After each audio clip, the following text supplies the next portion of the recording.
just as a heads up, some of the language used in this show is a little less child-friendly than typical, so I wouldn't listen to this show in front of kids, but throw in some headphones and enjoy. You are listening to the Foreign Policy Focused podcast. We cannot wait for the final proof. The smoking gun. It could come in the form of a mushroom cloud. Haven't you driven enough people from their homes already? Bulldoze their villages, seize their property and their laws. They had no part in making it. Now working in Libya with friends and allies, we've demonstrated what collective action can achieve in the 21st century. Now the host of the show, Kyle Inslee. This is episode 634 of the Foreign Policy Focused podcast, and I have Scott Horton returning to the show today with a whole bunch of big news. Everybody knows who Scott Horton is. But just to give some recent updates, to his credentials here, he is now the host of 5,000 interviews on the Scott Horton Show, and through the Libertarian Insitute has also published a book of Will Grigg's essays. And so those are kind of the big things I have Scott to talk about on today. He's also the editorial director at antiwar.com, managing editor of Libertarian Insitute. And you host KPFK, is that right, on Sunday mornings in LA? Yeah, anti-war radio. All right, well, let's talk about Will Grigg's book first, Scott, because I think everybody needs to hear this and really think about going over on Amazon and clicking the purchase button. Mine's on the way right now, and I can't wait to read it. And once I do, I think I'm trying to get Tom Edlum on the show to go ahead and talk about it. Yeah, cool. You should do that. So for people who aren't familiar, Will Grigg was a partner in the founding of the Libertarian Insitute, me, him, and Sheldon Richman together back in 2016. And then he died in April of 2017, unfortunately. But he was my good friend, and he was one of the best libertarians we had, just severely self-educated to a degree beyond any one of us. I mean, on a Rothbardian level, I guess. He knew the history of everything that ever happened in any nation going back 2,000 years. I mean, it's incredible what he knew. And not only that, but of course he was the most eloquent speaker and writer that we had too, the most talented writer. He could come up with, a brand new, perfect, kind of Ross Perot-like figure of speech, brand new, off the cuff, in every conversation, in every article. He would have some new way to phrase a thing that nobody ever called anybody that before, but man, did he tear that cop down the way he deserved. And so he was formerly the editor of the New American Magazine, which was the magazine of the John Birch Society in the 90s and early 2000s. And he left there in 2006 in a fight over immigration stuff. And I mean, first of all, he was good on everything, but then especially later on, he really specialized in stories of police brutality and abuse and frame up jobs and railroadings of innocent people in state prosecutions, mostly local stuff, not as much, big headline, federal, national stories, but local people getting persecuted by their local town governments, their local sheriff's departments, and this kind of thing. And, of course, good on all the wars and all the spying, all the national police state stuff too, but he really came to champion the littlest of the little guy against, the most direct violent government force in their life, their local police departments and their local district attorneys. And then, so this book is called No Quarter, The Ravings of William Norman Grigg. And it's articles from 2001 through 2013, I think, 14. And they're just masterpieces. And he had put the thing together before he died. He did it, and he edited it. I think Tom Edlum, his former protege and the author of the foreword, which is a brilliant biography of Will, essentially also went through and edited it one time. I went through it and edited it. All I did was decapitalize W in antiwar.com in the introduction. I think the rest of it stands essentially perfect the way it was. Oh, Somoza had a S where it needed to be a Z. But that's about it. Grant Smith caught that one. And then also the cover art is just great.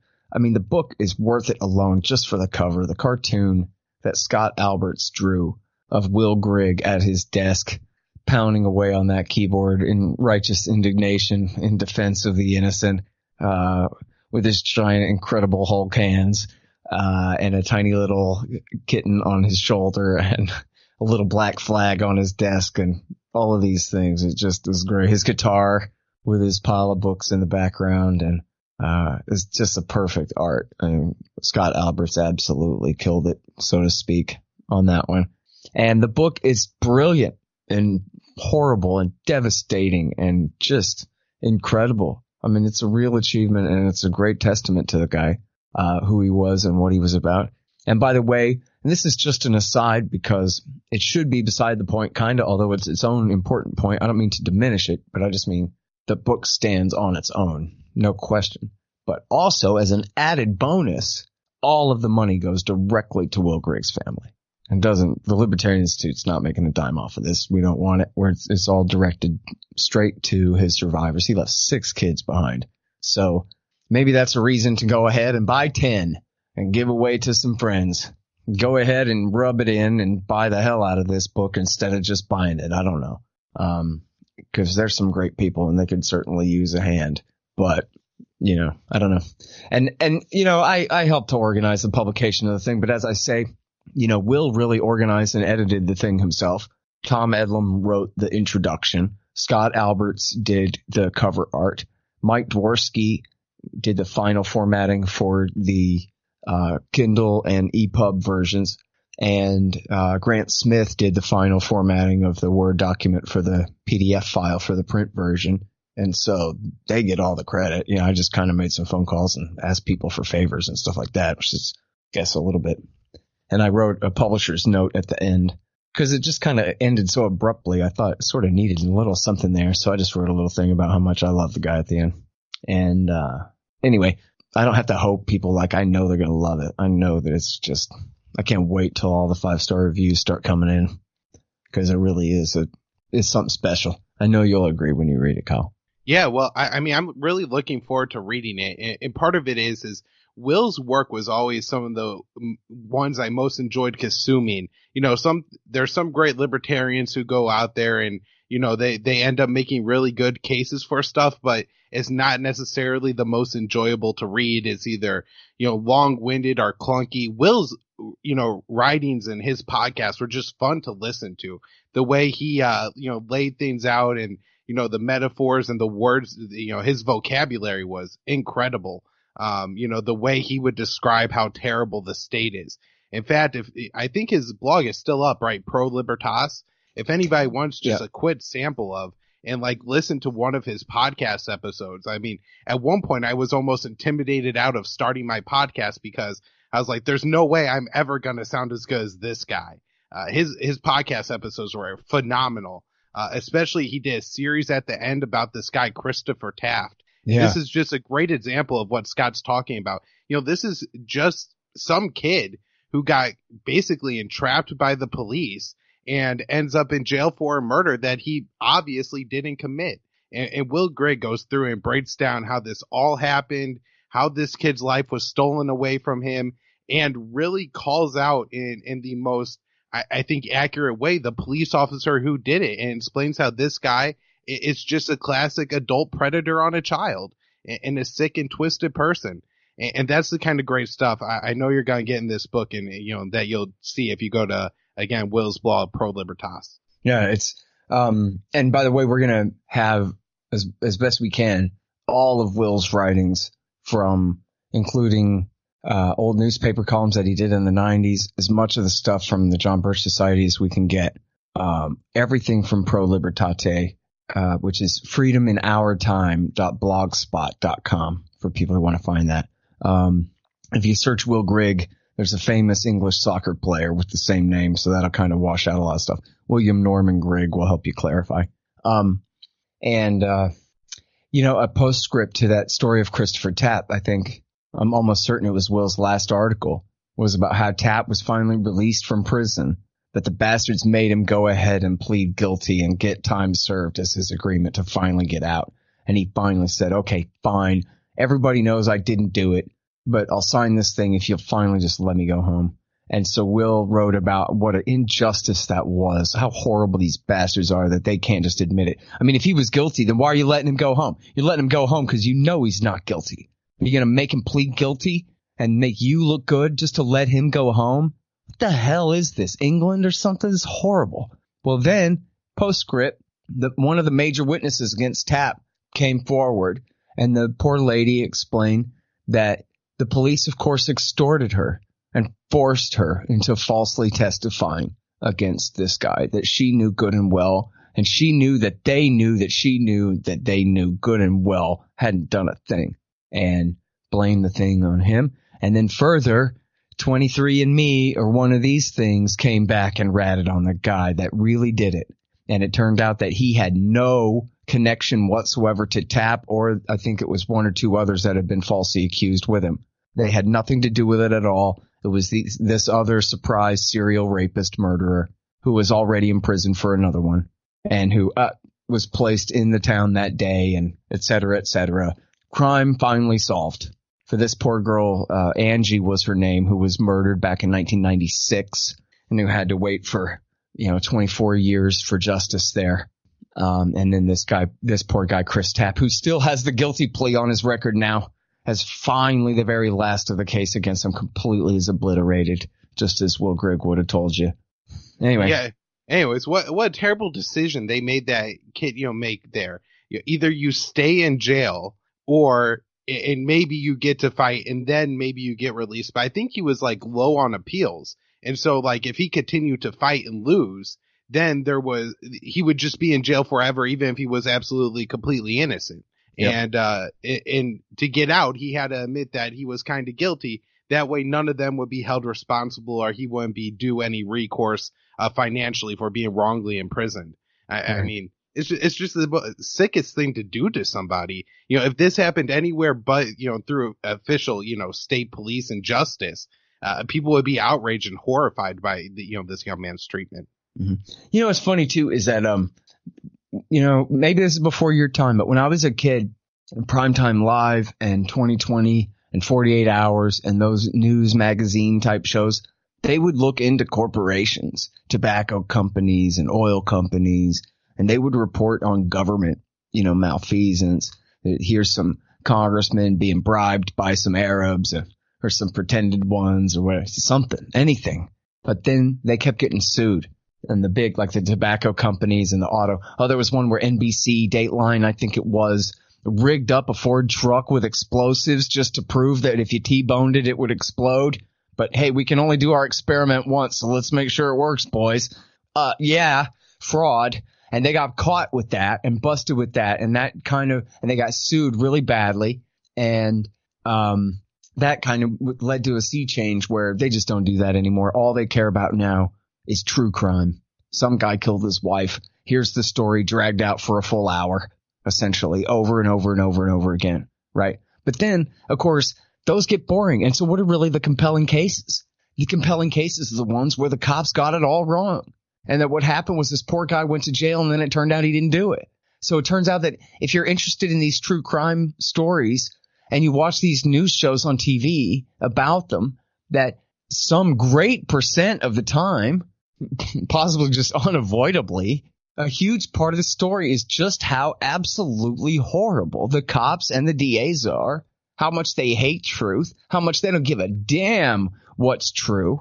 They'll even let a real cop killer go free if they can pin it on a guy that they hate and would like to convict of killing a cop. I mean, what the hell is that? I remember seeing that 5 times in a row on these stories when I was a kid on some of these news shows. We're they got the wrong guy on a cop killing? You would think if they care at all about getting the guy who really did it, it would be that one, But so I think it's funny. We're at a point now where if you ever seen any of these shows, that's all you get. It's here's some poor guy sat in the pen for a decade or two.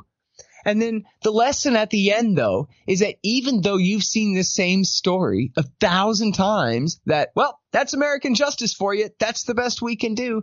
Everybody knows that this is our system and this is the best system we could possibly have, and that everything is essentially fine here.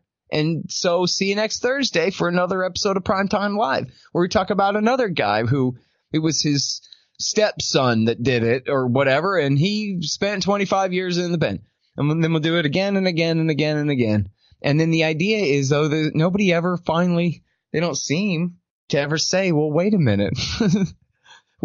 Clearly something is terribly wrong about the process for how we convict people here. All the Perry Mason and Matlock episodes you might have ever seen to the contrary, the deck is clearly stacked in a way where the defense can't really make a case.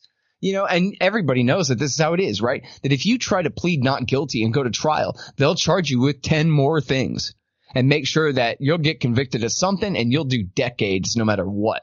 How dare you plead not guilty? You're going to not take the plea? Oh, you're going to fry. You get extra punished for that. So it's the opposite of the incentive that, okay, we'll lighten up on some of the charges if you plead guilty. Yeah, we'll clamp down on you. We'll bury you under hell if you don't plead guilty. And, happens all the time too. And why do innocent people plead guilty and confess to crimes that they didn't do? It's because they feel like they got no choice. The cops are telling them, poking them in the arm, we're going to give you the needle. You better admit it or you're going to die. And then they're afraid and they go, okay, I did it. Just don't kill me. Which is essentially, torture works. That's what it is. It's very light torture, I suppose, but lock somebody in a small, hot room with bright lights and two big, fat, sweaty cops in their face for 8 hours telling them, we know you did it. We have all this evidence. Everyone else is saying it was you. We're going to bury you, man. You're done. You better. Yeah.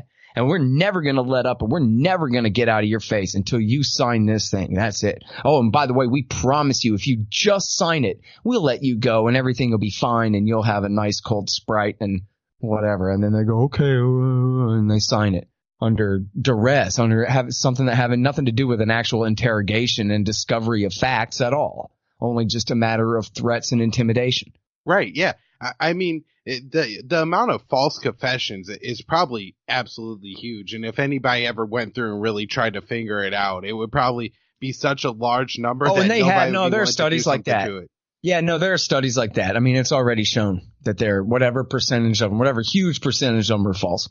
And some of them are just crazy people who want attention or whatever. But a lot of them are essentially, they're victims of the interrogation room dynamic that has nothing to do with the truth.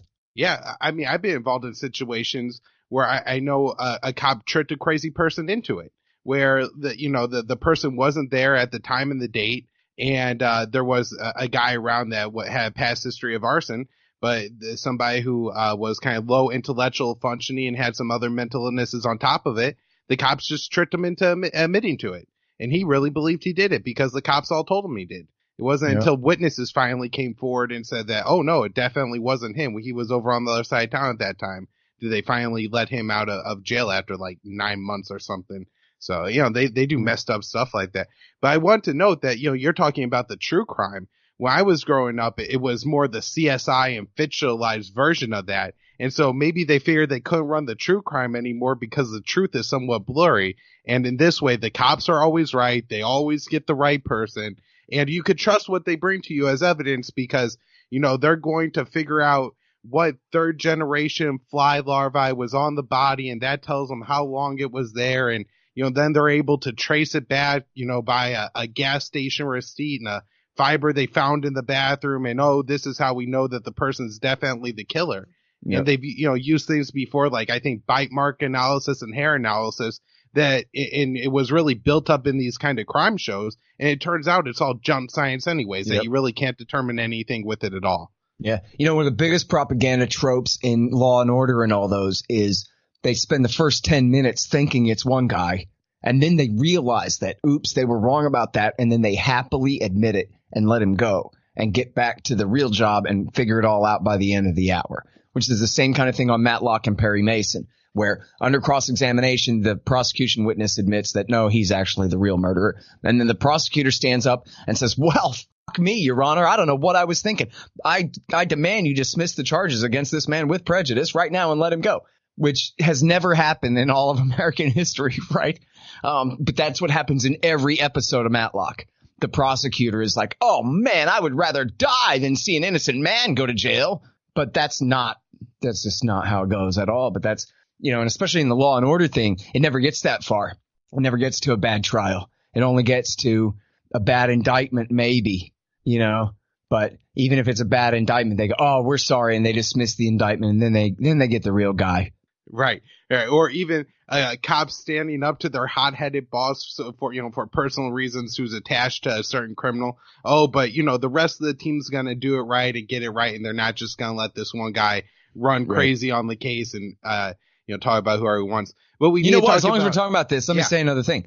In the 70s, before the 70s, cops were always the bad guys. They were always either clumsy Keystone cops, or they were corrupt bad guys, and our heroes were the bank robbers and all that kind of deal with, all the anti-heroes and stuff.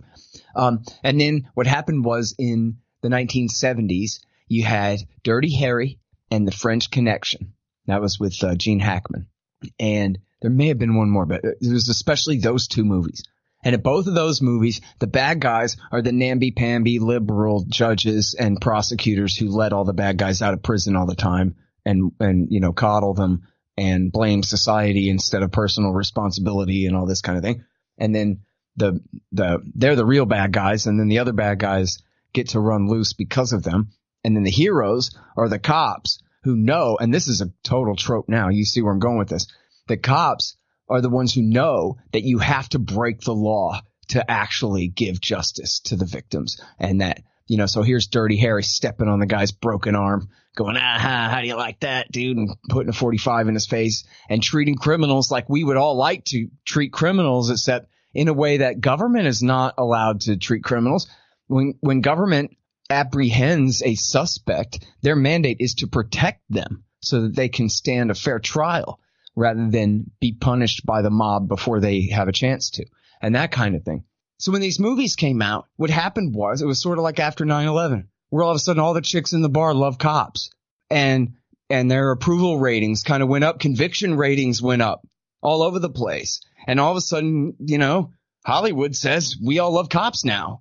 And it was kind of an era of crime and stagflation and whatever. That was certainly part of the propaganda of the time. And so this was huge. And the cops and their unions took notice big time.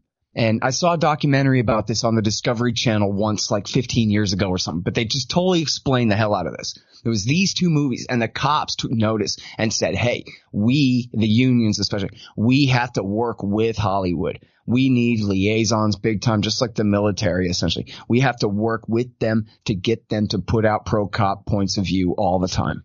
That this is the thin blue line that holds our society together and all of this garbage. And what would we ever do without them? And hey, if the prosecutor calls a bite mark expert, then I think that prosecutor knows what they're doing. Okay. And this kind of thing. And it's just like you say, it's so powerful where the jurors are sitting in a real courtroom hearing a real case, but in their imagination, they're picturing the crime lab that they saw on the TV show. They're filling in the gaps with the stuff they saw on TV about just how reliable all this is.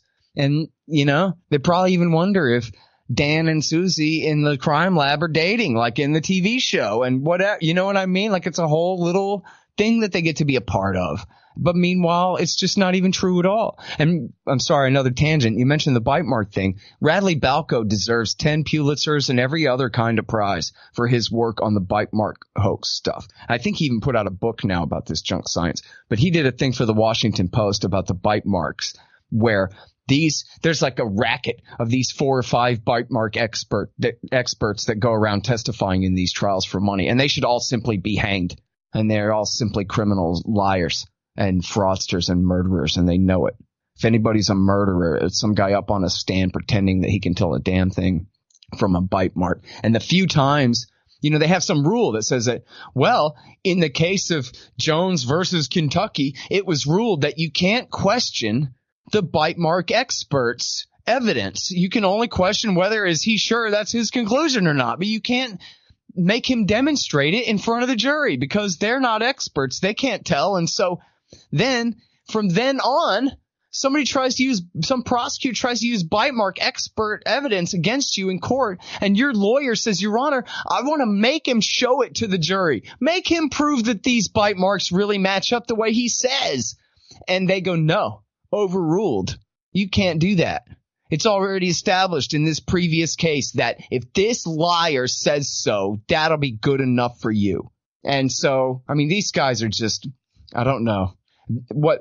That's the funny thing about our society, right, is Balco can write this thing that translates directly to these guys ought to be, launched in a trebuchet off of our shores and banished, never allowed to return again. And yet, everything's fine. They're fine. No one's harassing them. No one's doxing them. No one's jailing them. Nothing bad is happening to them. They're proven to be the worst liars this side of Hillary Clinton or whatever you got. And, oh, well, this guy writes the best investigative report that anybody wrote in 3 years. And whatever, dude. On to the next one.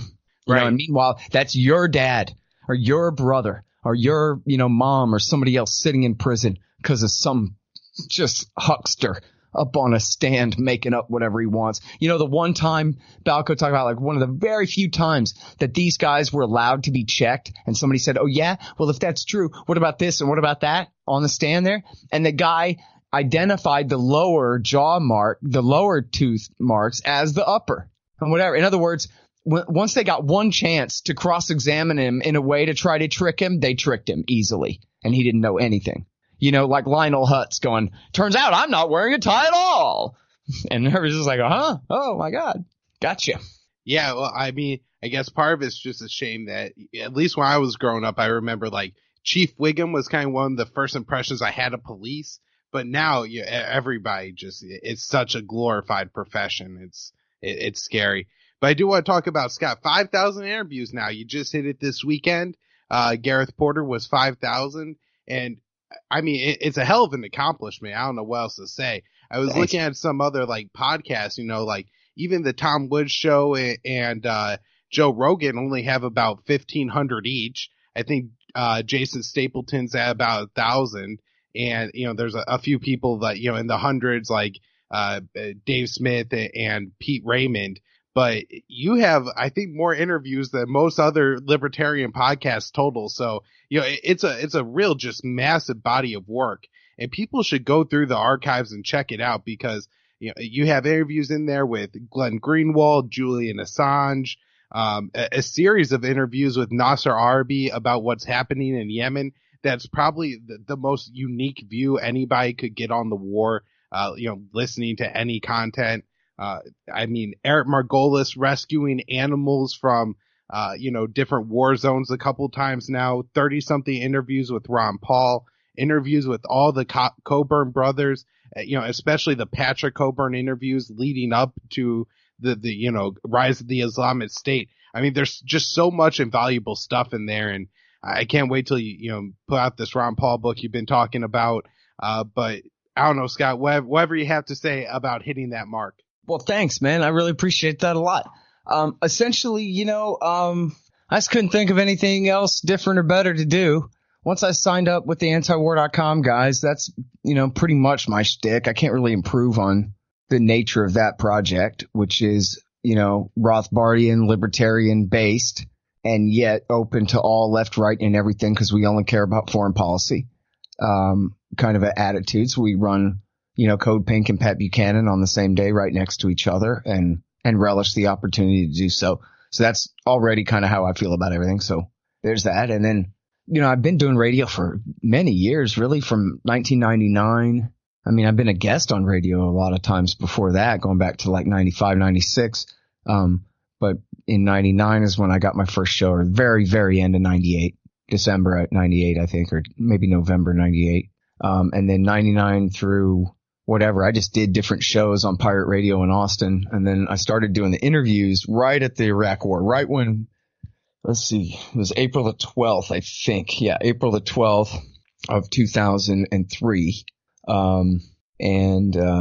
So it was 3 days after the Baghdad, the taking of Baghdad, the fall of Baghdad, and the tearing down of Saddam's statue and all that stuff. It was 3 days after that was the Alan Bach interview.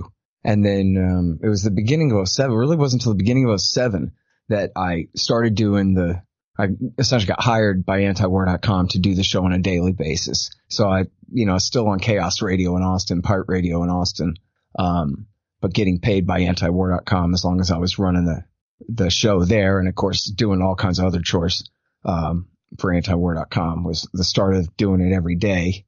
And then, it's funny, man, because at the end of the Bush years, I guess there were a lot of critics of the Bush wars and whatever who just kind of went away. And I guess they had different opportunities. They went and joined different groups. They left this place where they had been writing, or this human rights group where they had been working. And then they went and did some other kind of thing, made some kind of changes. And I just couldn't think of any to make. And I didn't really see the purpose in that. I think a lot of that maybe was because people really thought Obama was going to be that much different and that the era of the Bush wars was over, but I just didn't think that.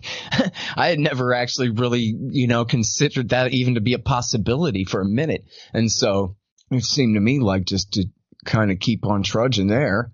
And so, of course that was right. He just kept launching more and more wars and giving us all that much more to cover all this time.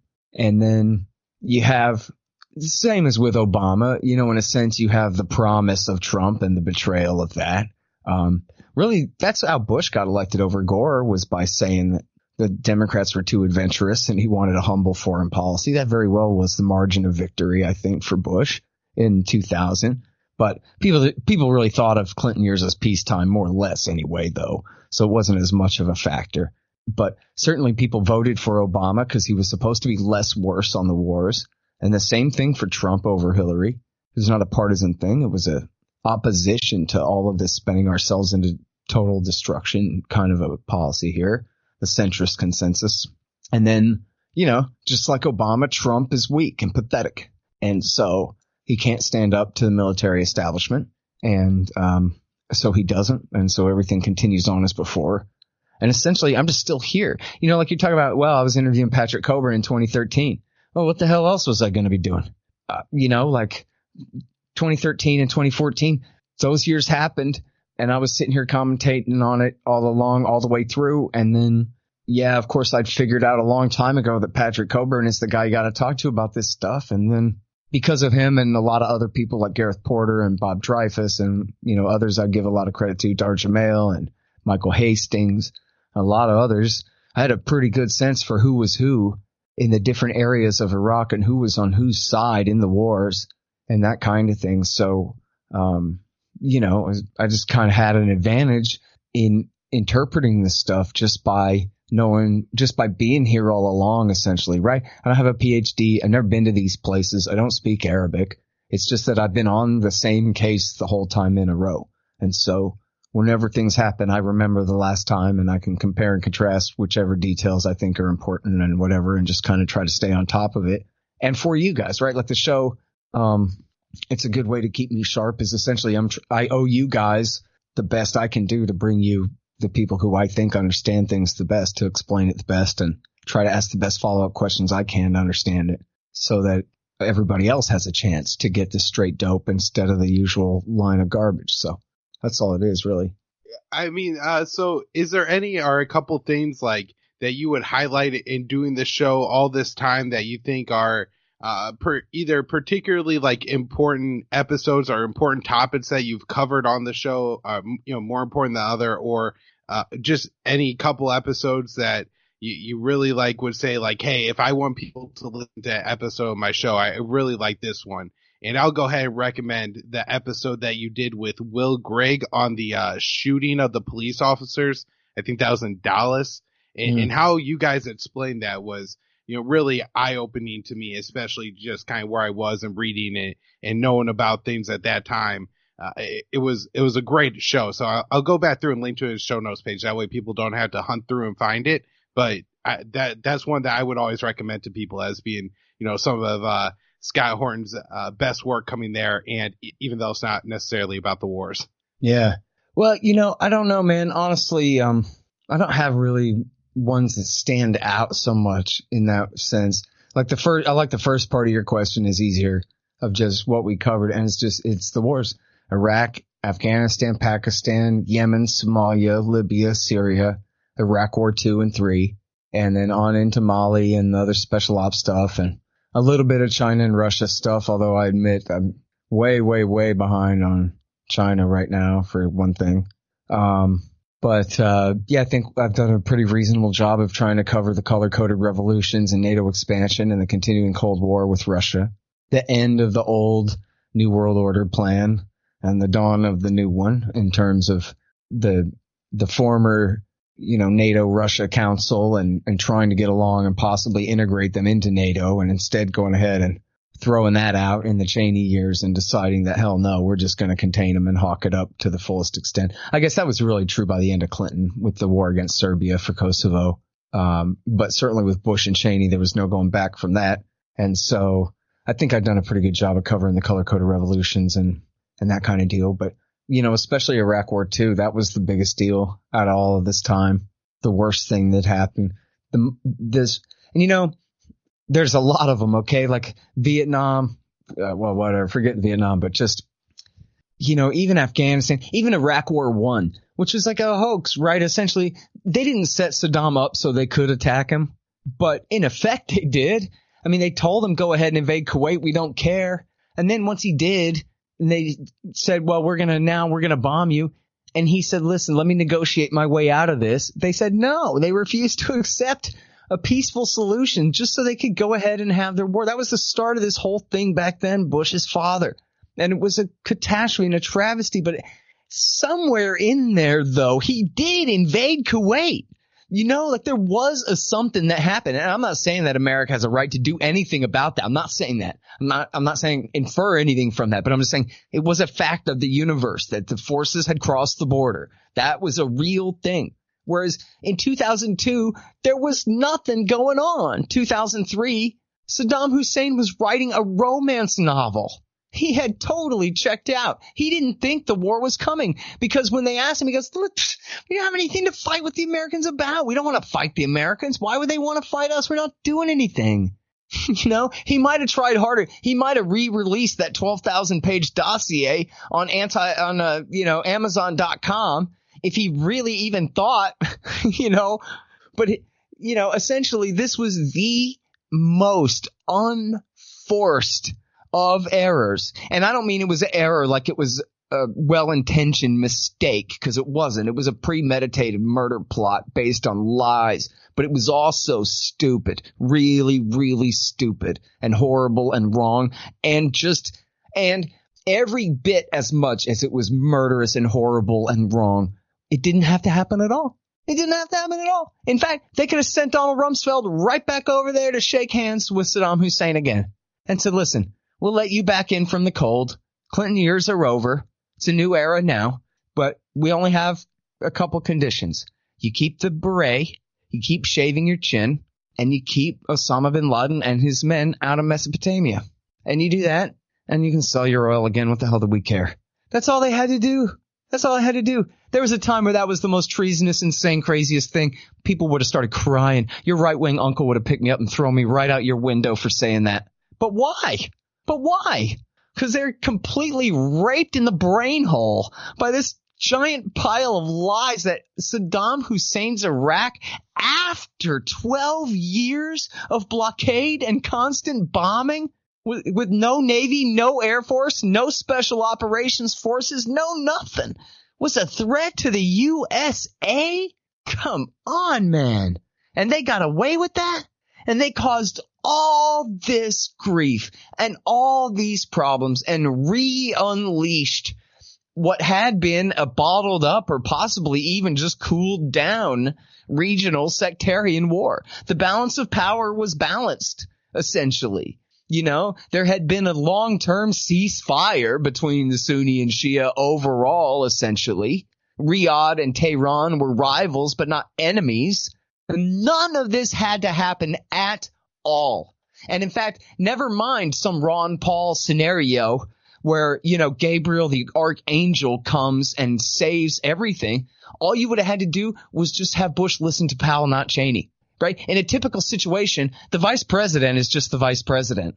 And if Bush wasn't Bush, but he had just been any other man in that spot, he might have just listened to Colin Powell say, well, really what we want to do is stop bombing Iraq, make peace in Palestine, outsource killing these Al-Qaeda guys as much as possible so as to not make it worse, and chill. That's not libertarianism at all. But that would have been essentially the moderate centrist consensus to do, would be the Colin Powell model. You get a coalition to just make sure there is no open spot on earth where there's not a monopoly state that can guarantee no safe haven for al-Qaeda fighters. There's only 400 of them now. We killed 200 of them, and the other 200 of them must not be made safe wherever they go. But we don't have to invade anybody for that. In fact, the more we invade, the worse for that. And even Colin Powell could have told you that. Now, of course, he went along. I'm not saying he's a good man or anything. He is just as guilty for invading Iraq as any of the rest of them. And maybe more so since he was against it and knew better for real good reasons why not to. But I'm just saying you wouldn't have needed for Paradise to break out.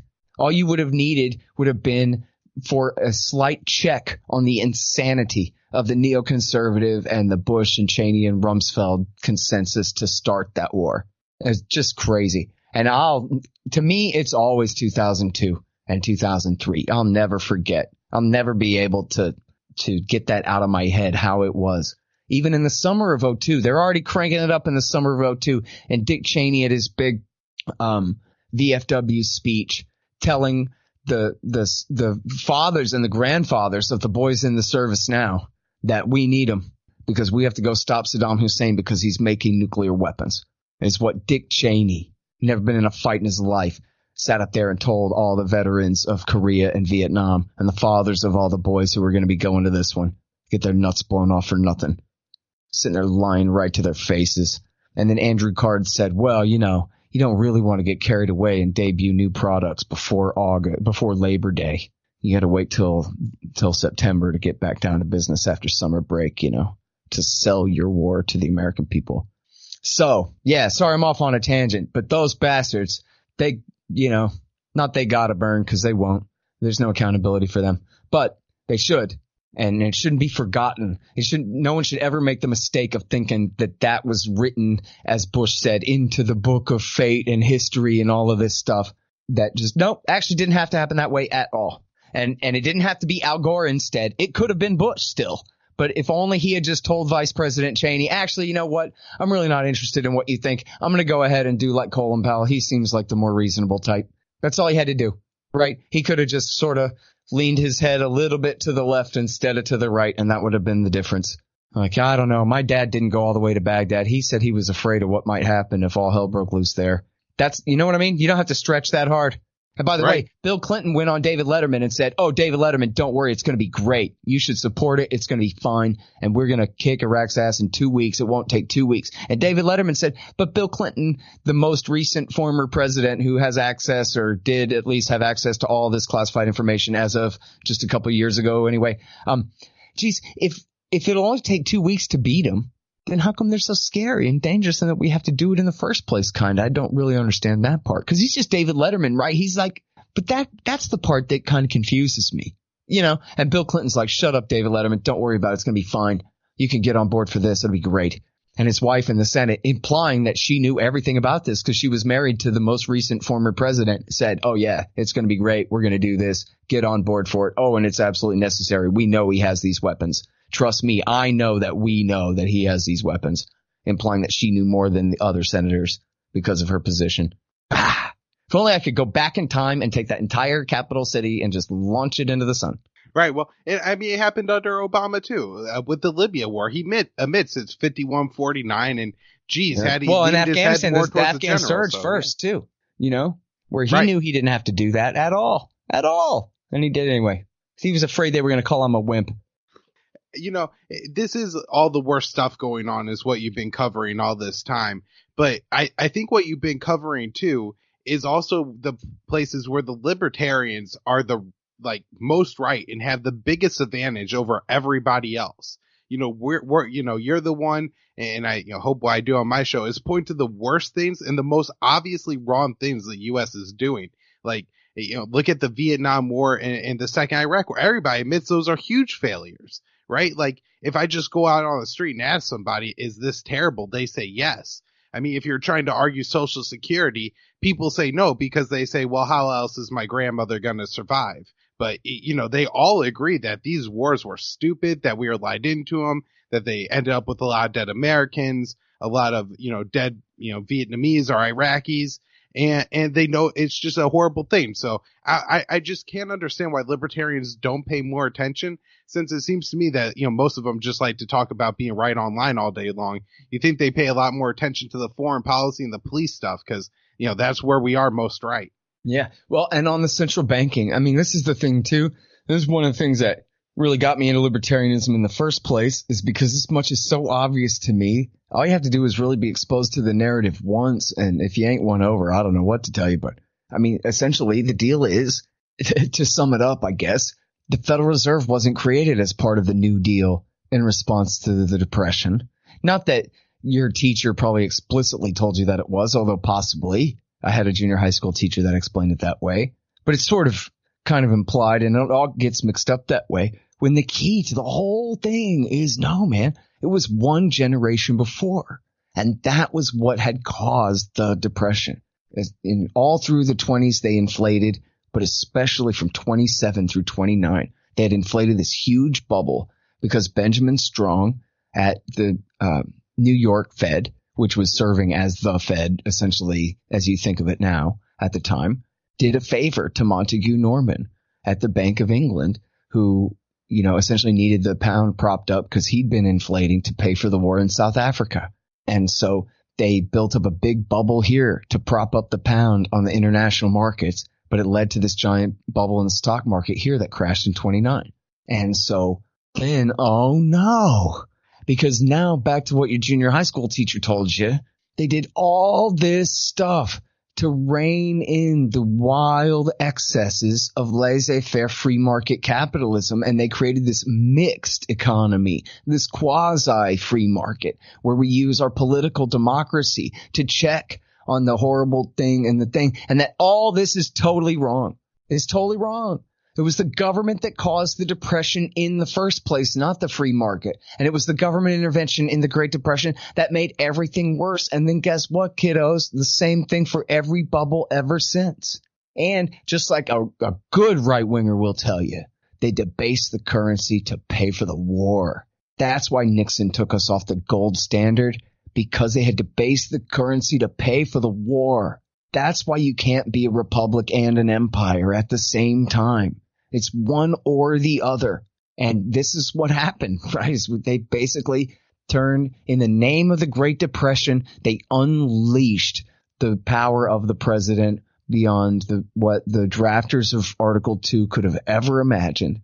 And the whole national government with it, and all in the name of that crisis. And meanwhile, what have we had? Does the Fed smooth out the booms and the busts? No. They just generate one bubble after another, after another, after another. And just like starting with Karl Marx way back then and all the way through today, the entire left blames free market capitalism for causing the bubbles and the busts. Karl Marx said, look at this. You have a giant line of guys with no work and a giant warehouse full of goods that nobody can afford to buy and don't even want. Boy, capitalism sure is stupid. But guess what? No, it was the central bank had built up a bubble, and this was the correction, and it was a problem. This always happens over and over again. In 2008, the bubble popped, and they said, essentially, they kind of pretended that, well, yes, because we've just finished 8 years of the Ron Paul administration, where we had laissez-faire free market capitalism. And so now that caused a depression, and so now we need a New Deal. And now so we see Obama as FDR on the front of Time magazine about how – and all of this stuff. But wait a minute. We already did that in the 1930s. I already learned it was the greatest thing that ever happened, and they made sure that we would never have free market capitalism again because it causes problems like this. So if the 30s happened – the 1930s happened before the 2000s, then – something's wrong with the narrative. It couldn't possibly have been the laissez-faire free market system because that's what we don't have. The Democrats saved us from that a long time ago. The Austrians are the only ones who got all this figured out. It's the government central banks licensing of bank credit expansion plus their own monetization of government debt to expand the money supply. Monetary inflation is what causes price inflation, at least in some areas. And you might not even see them go up. You might just see them stay the same where they should have gone down. There was a lot of that in the 20s where people said inflation is low. No, monetary inflation is high. Price inflation is low, but prices should be dropping through the floor because productivity is expanding at such a rapid pace. The prices should be going much lower than they are.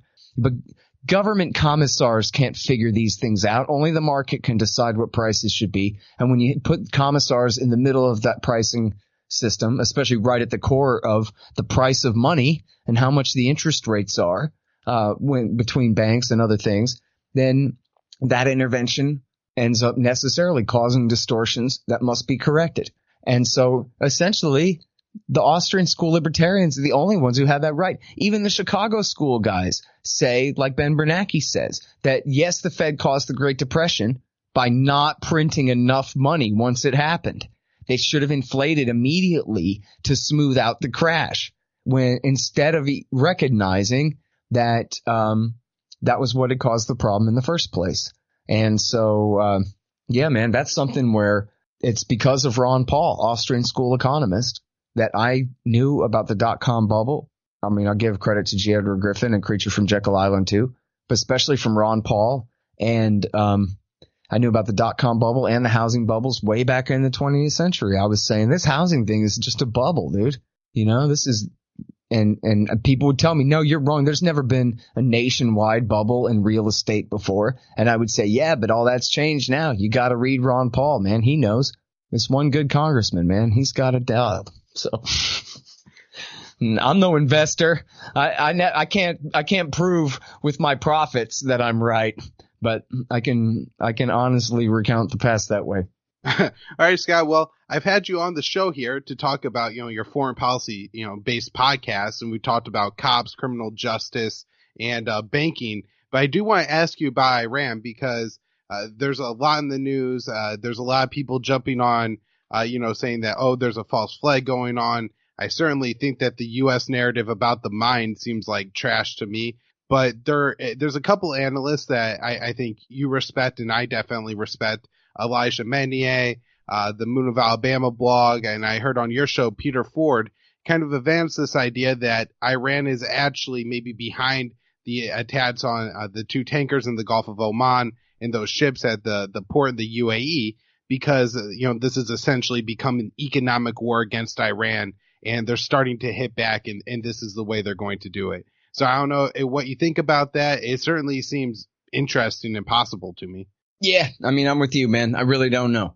I mean, you could throw in Trita Parsi there saying that, well, if they did do it, it makes sense in a way that this would be their motive to do it. And in a nutshell, to sum it up, essentially the argument is inflicting a moderate amount of damage at a very, very reasonable price, and showing that at the very lowest end of the scale, they are the masters of the kind of scale of asymmetric warfare, and that they're showing here that for 45 cents they can inflict a few $1 million worth of damage, and you don't want to try me again kind of a thing. That's the argument. And that, as Peter Ford emphasized, that no Americans got killed, no anybody got killed. I guess somebody could have, but not Americans. And it wouldn't have amounted really to a casus belli. They're very careful of that, and very careful to do it in a deniable way too.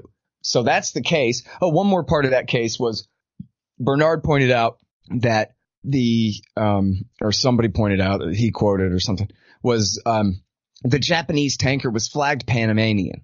So it's possible that, it's kind of an affront to the Japanese prime minister to do something like that while he was there. But possibly in hindsight, it looked worse because it turned out it was a Japanese tanker that got attacked. But that much, at least possibly, could have been a mistake.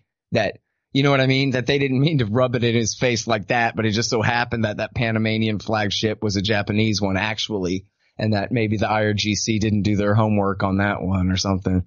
I have to tell you, though, I don't buy it. Not yet. Oh, I should add, though, that one more thing was that Elijah Magnier says he has a source close to Iranian decision makers who were saying this.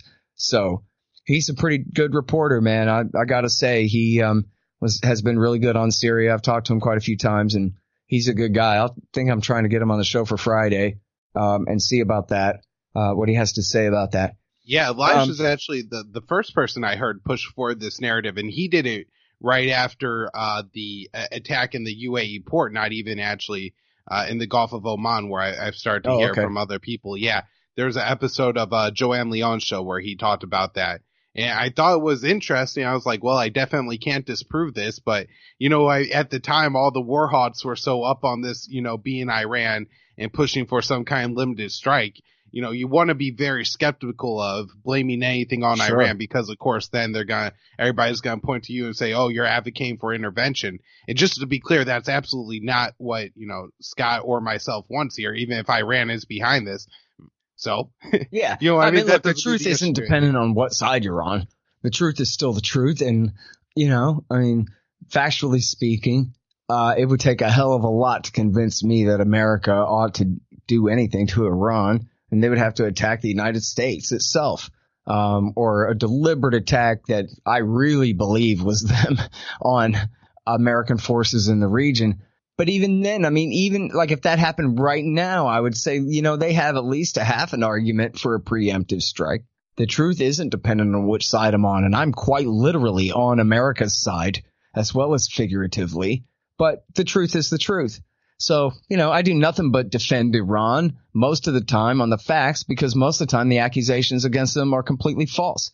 In this case, again, I don't buy it. I'll go through some reasons to not buy it at all. But I don't give a damn about changing my mind if I need to, just depending on whether I think Magnier makes a case I buy, or whether, other reasons I have to be skeptical seem to stop holding up. One thing was, for example, that I thought there's no way. If it was the IRGC doing this in a way that embarrassed Rouhani, the president, I could see that, because they hate him and they like doing stuff like that to him. But for them to do that to the Ayatollah, attack a Japanese ship in a way that's traceable back to them while he's sitting down with the prime minister, or at least within an hour or so or whatever it was of that meeting, for them to do that to the Ayatollah without his permission seems unimaginable. And then at the same time, that he would order them to do that while he was sitting down with the Japanese prime minister also is crazy. And Pompeo goes, yeah, see, that's what jerks they are. Well, I don't know, man. That seems more like insanely, discoordinated, bumbling incompetence of the worst kind. If that's really what happened, is the Ayatollah that bad of a jackass to do something like that? I don't think so. You say lots of things about him, but it doesn't seem like a braying jackass necessarily. But then you have, okay, well, maybe they didn't know it was a Japanese ship. And maybe they've been planning it for a long time, and it was merely decided to not cancel it because the Japanese prime minister had come to town on a late appointment after all. It was a hastily arranged thing. And so, you know what I mean? I don't know. And I think that's the important point. None of us know. And we know also that Pompeo doesn't know. And we know that when these guys come forward and go, look at our talking points, aren't they satisfactory? No, they're not at all. You have the owner of the Japanese shipping liner say, well, we weren't hit by a mine. It was some kind of flying object, implying a missile or a drone of some kind. And his men saw it with their own eyes. Okay, well, that sure sounds like something. And what reason does the Japanese, apolitical corporate overlord of this shipping company have to lie about something like this? Come on. Zero, ever.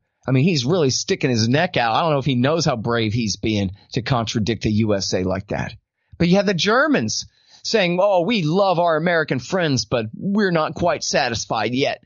And the Japanese government saying, well, listen, in spite of the fact, even though it's the Americans, we got to insist on a little bit more evidence, please. We do believe you, but we need to know, okay? Which is pretty polite of them. In other words, they're saying that they don't buy it at all. That that America has not proven their case whatsoever. But somehow Pompeo's going to get up there and like John Kerry 2013 and just say, we know. Well, no, you don't. You're a liar. And the more you claim when we know you're guessing at best on circumstantial evidence, presuming for the sake of argument, honesty on the question at all, then smacks of dishonesty at the end. To sit there and try to spin it as something where, you know what? Like, why not just say it really looks like we think it's the Iranians, but we're working on compiling more intelligence. Just say that. You sit here and tell me in an overconfident way and then show me some sketchy black and white video that actually doesn't show me anything except some men standing on a boat somewhere at some time with no audio. Doesn't convince me of a thing. And by the way, from the earlier attack in the port at UAE, as well as this one, this whole time, well, I don't know as well as this one yet, but certainly on the last one. Let's see. On the last one, you had the Wall Street Journal, the Daily Beast, the Washington Post, and the New York Times all run stories with spies and military sources saying they don't believe it. They're not convinced. The evidence isn't good enough yet. There's reason to doubt it, et cetera, et cetera, et cetera. The intelligence is being overly exaggerated, said the Daily Beast, which is produced at Langley, as far as I can tell. So that is huge right there. The resistance saying, we don't want Trump and Bolton coming in, parachuting in, taking over our government from their fringe nutcase Adelson position and starting this war. And they're pushing back. They're acting like, hey, this is some insubordination I can get behind, I guess. I don't know. Better than trying to pin a fake Russia treason charge on him. And then there's been, in this case, I saw there was a piece in the Military Times where they have sources from CENTCOM, former CENTCOM sources are telling us, this is almost certainly still Trump era guys. Maybe the last guy or his deputy or something like that, saying that they're not convinced. And in other words, they're speaking for CENTCOM when they say that. You don't get, how often you hear a leak that's former CENTCOM officials? You might as well say current CENTCOM officials sent me here to tell you that we don't believe this. That's huge. So, and I like Moon of Alabama, but I'm going to have to side with former CENTCOM officials. Don't buy it until I hear a lot better, But I certainly I'm happy that you brought up that question too. I brought that up with Tom Woods. He interviewed me about Will Grigg and yesterday, and I brought that up too. That like, hey man, I got to tell you, I got 3 guys I respect, 3 or 4 guys. I think I left out Trita. I was like, hey, I got 3 guys I respect here who are really saying that they think there's something here, and that there's a possibility. That's still no reason to believe in it necessarily, and as sure as hell is no reason to fight with Iran over it. Just goes to show we shouldn't be picking a fight with them if it is true. They haven't done anything to us to deserve any of this, Yeah, well, one important thing is that, kind of from the perspective that we come from, being non-interventionist, if you get one little detail wrong, then, you're wrong about everything. So if you say this is a false flag and it turns out not to be, and I really don't think this was probably any kind of U.S. false flag, since the U.S. obviously just got the narrative wrong. They said it was a mine when it turns out to be a drone. Had they just waited, as you said, and said, oh, we're gathering intelligence, when the Japanese company came out and said it was a drone or some kind of, something that a projectile fired from there, they could just blamed it on Iran for that. There's absolutely no reason Iran wouldn't have the drone technology or whatever to do that. So to me, that it was just kind of clear that it probably wasn't any kind of U.S. shenanigans going on here, since they didn't even get the story right to begin with. Yeah, and I got to wonder about Israel. It doesn't feel right to me that Israel or UAE would do this. I don't imagine the Saudis would try it. And if the UAE had done it, then I would think that it was in agreement with the Americans, or if the Israelis had done it, I would think it would be in agreement with some part of the military or some part of the White House or whatever to do something like that. That's a pretty big deal. And that kind of thing could backfire really fast too. So you better really be sure if you're going to try to pull a stunt like that. So those are not Occam's razor answers. You know what I mean? They are possibilities, but they're not the simplest answers. Or I don't know. I mean, how the hell hard is it for anybody to hit that thing? But I honestly don't know who to suspect in it, to tell you the truth, Kyle. I don't really have a gut feeling either way. I mean, I kind of doubt anyone's involvement. You know what I mean? I don't know who I'm left with. Right, yeah. Maybe the Saudis sent some Al-Qaeda guys to do it. But even then, would you send Al-Qaeda guys to do something important? I don't know. Probably not. Right. I mean, like one of the things I think it was Peter Ford pointed out on your show is just everybody in the Middle East has so many weapons now. Who knows? Who knows who it could have been?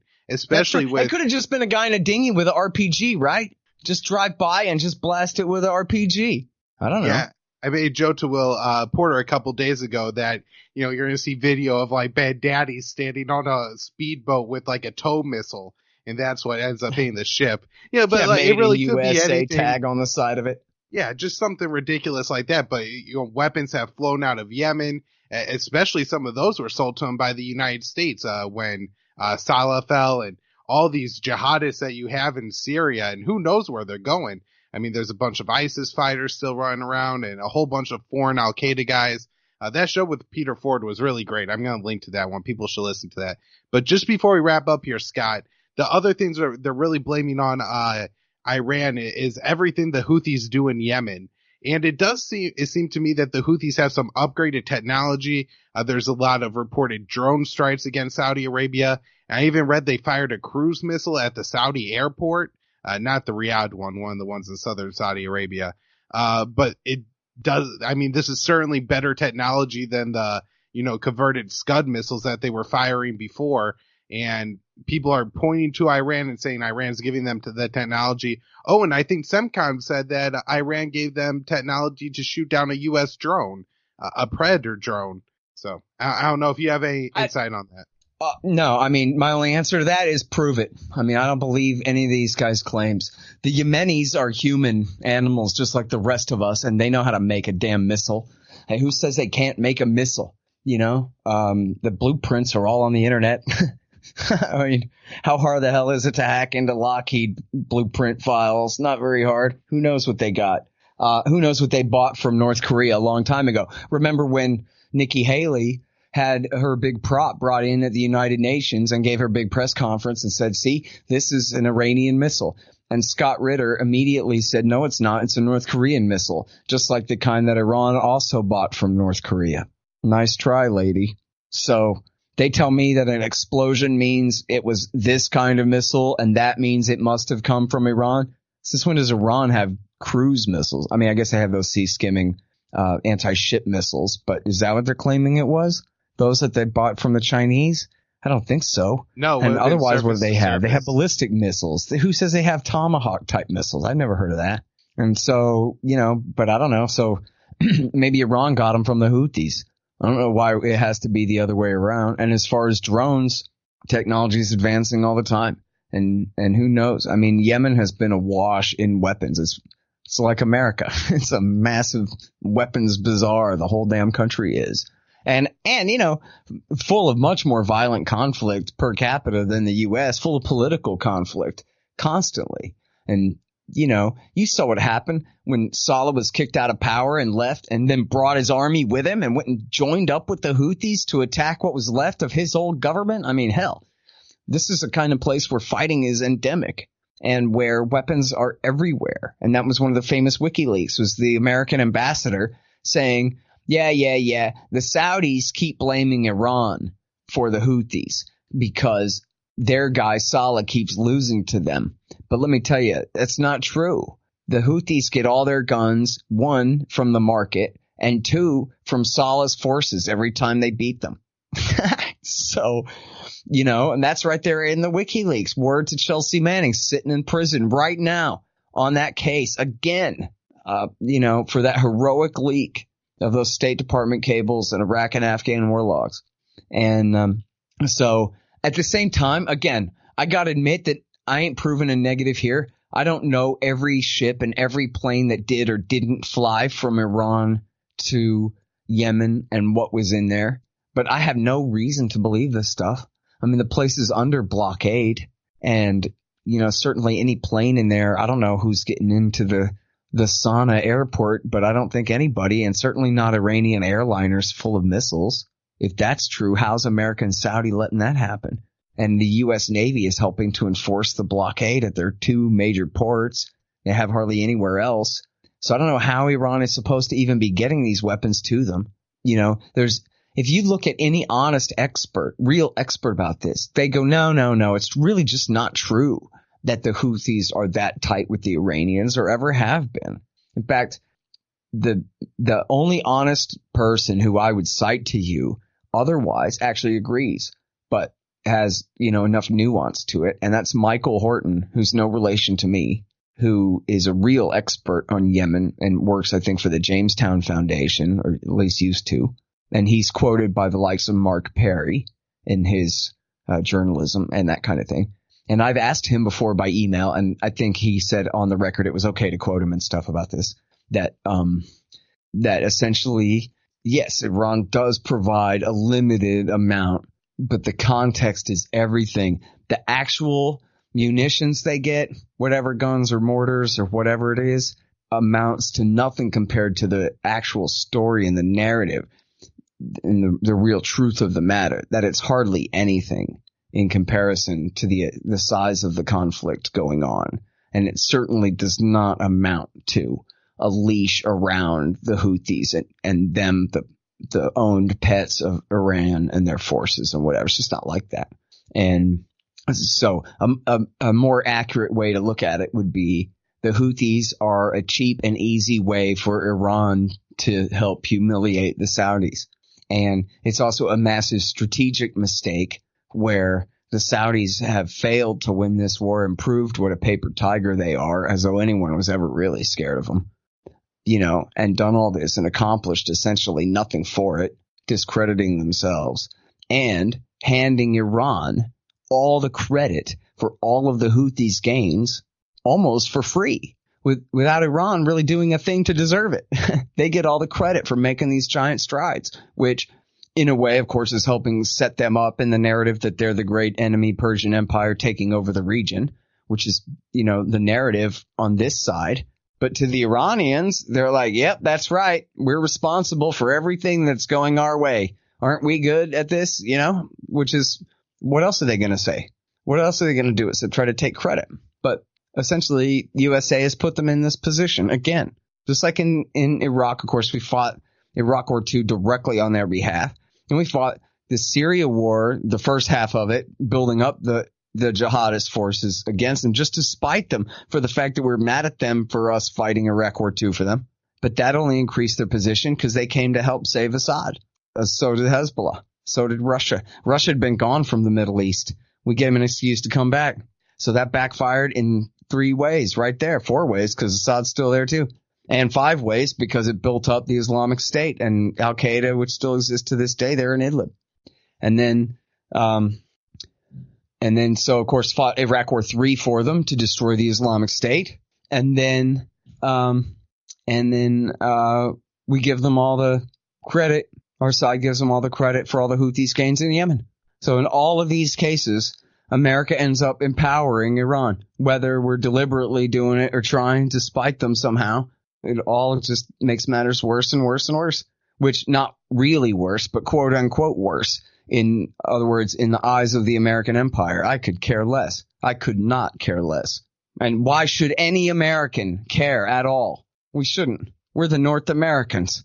And especially when everything that they're complaining about, everything the Hawks are complaining about is all Iran's fault and is all America's fault in the first place. That the worst accusation against them that you can make is that they inherited all that we've given them, that they filled every power vacuum that we've opened for them, that they've come to save their friends that we were starting wars against for no reason. You know what? Like, it's pretty hard to continue to resent them after that when it's really all your fault. You know what I mean? Same thing with Saleh, right? Who's gonna shed any tears for Saleh when he picked a fight with the Houthis 5 times and lost 5 times? Those are the breaks, son. You should stop picking fights with people that you can't defeat. And of course, he ended up allying with them and then betraying them and then being murdered by them. This is how that played out. Yeah, I mean, the saga of the Yemen war is crazy. And man, like, I hope, someday you could do something with all those interviews between you and Nasser Arabi to kind of, help tell that story to people of the Yemen war, because nobody was paying attention for most of it. And and largely a lot of the people who know about it and who are, now covering it, like Will Porter and myself, is because of, your show and all the work that you've done in keeping us informed and, making it impossible to access all this content. So it's really great. Everybody, Scott's entire archive, all 5,000 episodes, are free to listen to. He doesn't hide any of it behind a paywall. So go check it out. If you have any questions about, like, American foreign policy, I mean, all the answers are somewhere within those 5,000 episodes. So, Scott, thank you so much for everything, and plug wherever you want, and we'll wrap up here. Thanks very much, Kyle. So the Libertarian Insitute, that's where Kyle podcasts, and myself. And we got some great writers there, so check that out. Sheldon Richman, a lot of others at libertarianinstitute.org. And you can buy the book there. You'll see the links. In fact, we're doing a giveaway there. If you look at the blog at libertarianinstitute.org for the great Will Grigg's new book. It's called No Quarter, The Ravings of William Norman Grigg. And it's so good. Trust me, man. It's worth every penny of the thing. You can get it in Kindle or in paperback, and it's so good. And then, of course, you can buy my book if you want, Fool's Errand, Time to End the War in Afghanistan, including the audiobook, which some people like. And antiwar.com, that's where we're trying to hold the line for you on all of your libertarian non-interventionism.